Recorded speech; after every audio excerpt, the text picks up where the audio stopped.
let's do this thing. The Israeli-Palestinian Conflict! Yeah. All right, let's do this. Dennis Prager said, the Israeli-Palestinian conflict is the easiest conflict in the world to describe, but it may be the hardest to solve. Who knew? All right, the Israeli-Palestinian conflict simply exists because of the differing religious beliefs between the Israelis and Palestinians, with the majority of Israelis being Jewish and the majority of the Palestinians being Arabs.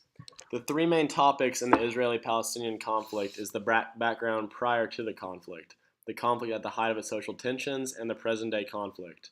Reading further into the timelines of these three topics, one can begin to see the anti-Semitic ideology of the Palestinian Arabs and the strength of the will of the Jewish people to survive has caused such a seemingly endless conflict.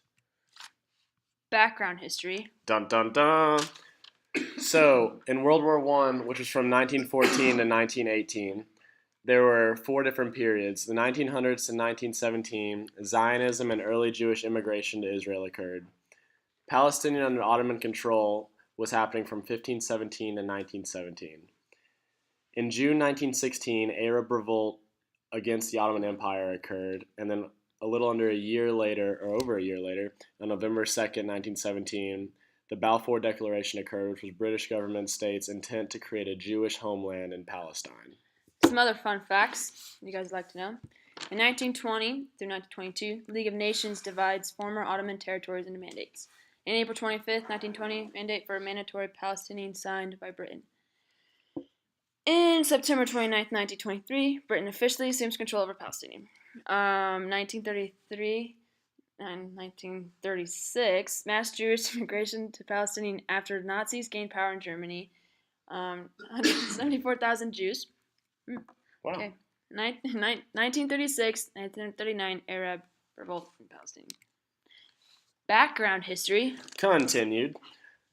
World War II, which lasted from 1939 to 1945, there was Jewish and Palestinian resistance to British mandate. From 1941 to 1945, Grand Mufti of Jerusalem, which is an Arab nationalist and Muslim religious leader, collaborates with the Axis powers. Operation Atlas also occurred during these years, and in November 29, 1947, United Nations partitions Palestine into separate Jewish and Palestinian states. More conflict. Wow. Ongoing violence, 1948 to 1967. Civil war in Palestinian, and that was in 1947 to 1948. Cool.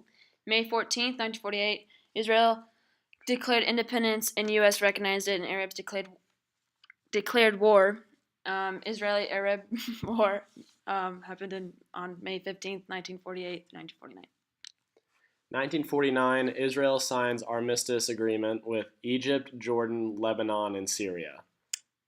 July 1956, Suez crisis. On the misconception. Yeah, my bad. Second Arab-Israeli war erupts.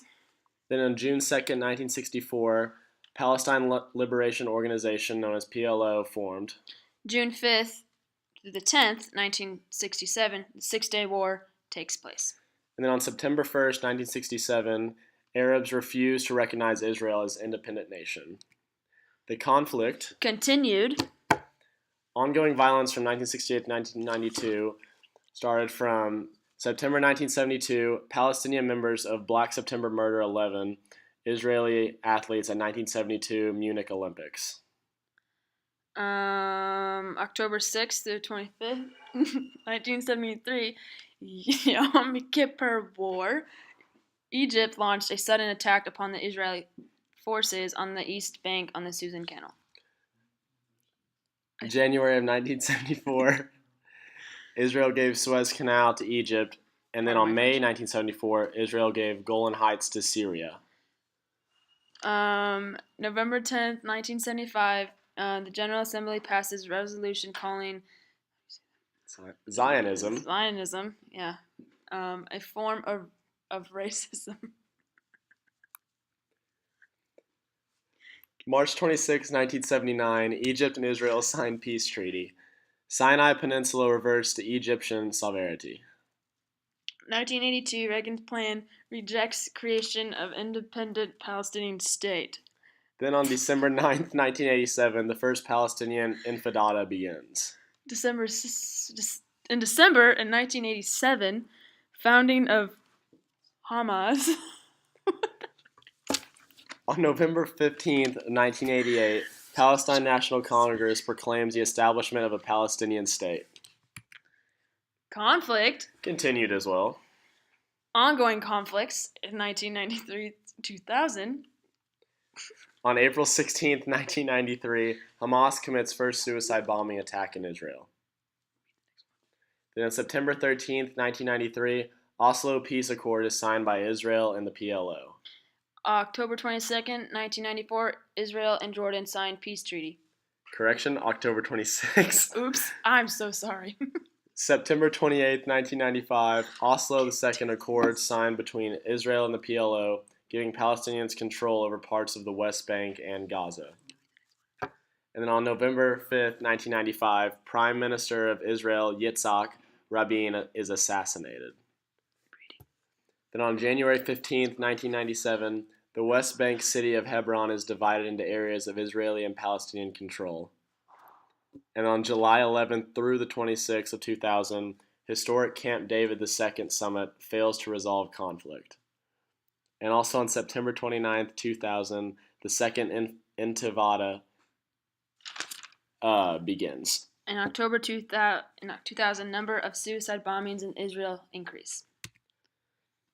So if you look at this chart right here, this shows from 1946 to 2014 the Palestinian loss of land. And as you can see on 1946, the Palestinians have a large majority of the land in Israel. But as the years go on, from 1946 to 1947, all the way up until 2014, you can see that the Israelis occupied most of the land. And this is a pretty significant difference. I would have to agree. Thank you. Okay. Present day. Present conflicts from 2000 to 2005. So on August 27th, 2001, Israel assassinates the leader of the Popular Front for the Liberation of Palestine. October 17th, 2001, Popular Front for the Liberation of Palestine assassinates Israeli Minister of Tourism. On January 5th, 2002, Israel seizes ship carrying 50 tons of military equipment meant for Palestine. On March 13th, 2002, the United States sponsors UN Secretary Council resolution calls for a Palestinian state alongside the state of Israel. And then on March 27th, 2002, Hamas suicide attack kills 30 Israeli civilians during Passover Seder. Present day. Again. Continued. Dun, dun, dun. Okay. On March 29th through April 21st, 2002, Israel launches Operation Defense Shield and invades and occupies much of the West Bank. On July 22nd, 2002, Israel assassinates military leaders of Hamas. June 19, 2003, Israel begins construction of West Bank security wall/fence. On October 14th, 2003, the 2003 Geneva Accords occur, which is Palestinian and Israeli politicians releasing symbolic peace agreement. And then on April 17th, 2004, the head of Hamas, Abdelaziz El-Rantisi, totally butchered that, was killed by Israeli airstrike. Present day. Continued. Present conflicts through 2006, 2010, January 26, 2006, Hamas wins Palestinian parliamentary election. I'm sorry, I cannot talk. Continue. Then Sam? July through August of 2006, the Israel-Lebanon war is occurring. And then on June 10th, 2007, the Hamas takes over Gaza. Then a few months later, on November 27th, 2007, Annapolis Peace Conference takes place. Then almost a year later, November 14th, 2008, Hamas fires barrage of rockets into Israel. Then finally, on January 21st, 2009, Israel announces a unilateral ceasefire and Israeli troops leave Gaza. So you can see on this chart, basically it's the percentage of Jews and Arabs living in Palestine from 1914 to 2005. As you can see on 1914, the total percentage of Arabs is significantly greater than the total number of Jews, as it exceeds 7.6 percent of Jews in the total population. But as it goes up, you can tell in 1950, the first Jewish majority is actually occurring in this chart as the Jews are occupying 50.7% of the land. From 1950 to 2005, you can tell that the Jews basically rise in population as well as the Arabs, but the Jews are the dominant of the two. Present day. March. Continue. What Sam said. March 19th, 2011. I'm sorry, I can't say this. To present day. Yeah. What are you talking about? So then, March 19th, 2011, Hamas rocket fires barrage against Israel. And then May 4th, 2011, Palestinian rivals Fatah and Hamas sign reconciliation pact. Okay, in May 19th, 2011, President Obama calls for negotiations to begin for a Palestinian state based on Israel's pre-1967 borders. Then on October 24th, 2012, Palestinians in Gaza fire 60 rockets into Israel. And on November 14th, 2012, Israel launches Operation Pillar of Defense against Hamas militants in the Gaza Strip. Present day continues. Da-da-da. On July 29, 2013, Israeli-Palestinian peace talks resume in Washington, D.C. Then on May 13th, 2015, the Vatican recognizes states of Palestine in new treaty. September 14, 2016, United States commits $38 billion over 10 years to military assistance for Israel. Then on February 15th, 2017, very recently, U.S. President Trump opened to one-state solution, change in decade-long U.S. policy of advocating two-state solution. April 6, 2017, Russia recognizes West Jerusalem as a future capital of Israel and East Jerusalem as a capital of future Palestinian state. And this is 1 month ago. In conclusion, Sam, take it over. Okay. The Israeli-Palestinian conflict simply cannot be described as a conflict over disputed.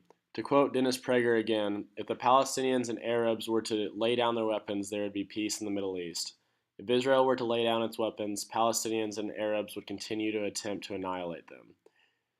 The Israeli-Palestinian conflict stems from the Arabs' hatred of the Jews and their wish to destroy them. Arabs hate all westernized things, which is why they hate America. And Israel is fairly westernized when one considers that the state of Israel is about the size of New Jersey and is surrounded by 22 Arab states.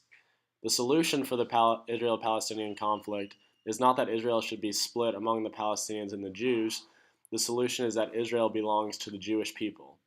But the Palestinians will continue to fight against the Jews because, as they say in their broadcasts, Jews are the scum of the earth and of Allah. The Jews want their land and peace, which is not too much to ask. And here's our works cited. Simultaneous, very exciting stuff. Yeah, I know. And thank you so much.